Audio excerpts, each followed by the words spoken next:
La nuit tombe doucement sur la forêt des mini-explorateurs. Les étoiles apparaissent une à une, scintillant dans le ciel sombre. Léo le petit renard et ses amis se préparent pour leur soirée d'observation des étoiles. Zoé, la chouette savante, a organisé cette sortie spéciale pour leur expliquer un mystère fascinant: pourquoi la lune change-t-elle de forme? Les amis se rassemblent autour d'un grand arbre, là où la vue du ciel est la plus dégagée. Mila, la lapine aventureuse, regarde le ciel avec émerveillement.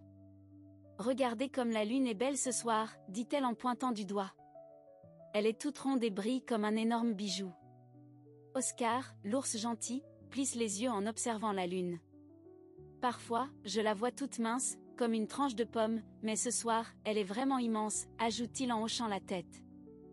Zoé ouvre grand ses ailes, prête à expliquer ce phénomène incroyable. La lune change de forme, ou du moins, c'est ce qu'on a l'impression qu'elle fait, commence Zoé en regardant ses amis. En réalité, la lune ne change pas vraiment de forme, elle reste toujours la même. Mais sa lumière, elle, change. Timmy le hérisson brillant, toujours curieux, pose une question: mais pourquoi Zoé? Pourquoi on voit des formes différentes? Zoé leur sourit et commence son explication: c'est parce que la lune tourne autour de la Terre. Elle fait un grand voyage qui prend environ 29 jours, et pendant ce temps, la façon dont le soleil l'éclaire change. Pour aider ses amis à mieux comprendre, Zoé demande à Oscar de se tenir debout au centre, tenant une petite lampe représentant le soleil.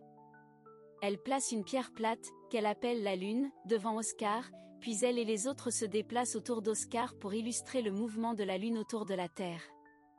Voyez, la lumière de la lampe représente le soleil, explique Zoé. La lune ne brille pas toute seule. Ce que l'on voit, c'est la lumière du soleil qui se reflète sur elle. Quand elle est complètement éclairée, comme ce soir, on appelle ça la pleine lune. Léo, les yeux remplis de curiosité, regarde attentivement le mouvement des ombres et de la lumière sur la pierre. Et quand la lune devient toute mince, c'est parce que la lumière n'éclaire qu'une petite partie, c'est ça, demande-t-il. Zoé hoche la tête: exactement, Léo. Quand la lumière n'éclaire qu'un petit croissant de la lune, on l'appelle un croissant de lune. Ensuite, il y a aussi la nouvelle lune, quand on ne la voit pas du tout, car la face éclairée par le soleil est tournée dans l'autre sens. Timmy ajoute avec enthousiasme: donc, la lune, c'est comme un miroir, elle reflète la lumière du soleil dans le ciel. C'est tout à fait ça, s'exclame Zoé. Et en observant la lune chaque nuit, on peut suivre ses changements et comprendre ses différentes phases. La pleine lune, le croissant, la demi-lune, et la nouvelle lune, tout cela forme ce qu'on appelle le cycle lunaire. Les amis continuent leur observation, fascinés par les étoiles et les planètes qui brillent dans le ciel. Zoé leur raconte aussi des légendes et des histoires que les anciens racontaient à propos de la lune et de ses phases. Elle explique que dans certaines cultures, la lune était vue comme un guide, indiquant quand planter les récoltes ou quand célébrer des moments spéciaux. Regardez là-bas, c'est la grande ours. Zoé montre un groupe d'étoiles brillantes qui forment une sorte de casserole.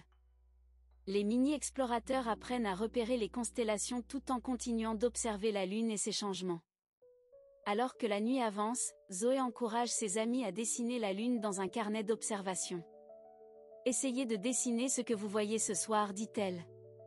Chaque nuit, la lune change un peu, et si vous observez régulièrement, vous pourrez voir tout le cycle lunaire se dérouler devant vos yeux. Léo, Mila, Oscar, Timmy et Zoé passent la nuit à dessiner et à observer, apprenant à reconnaître les phases de la lune.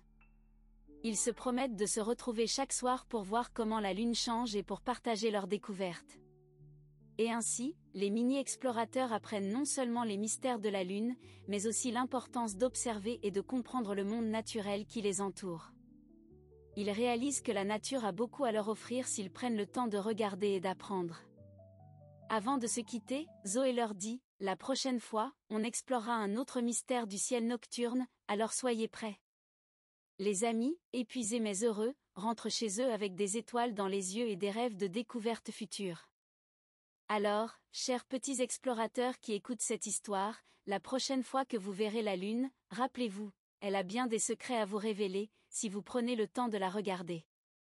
À bientôt pour une nouvelle aventure.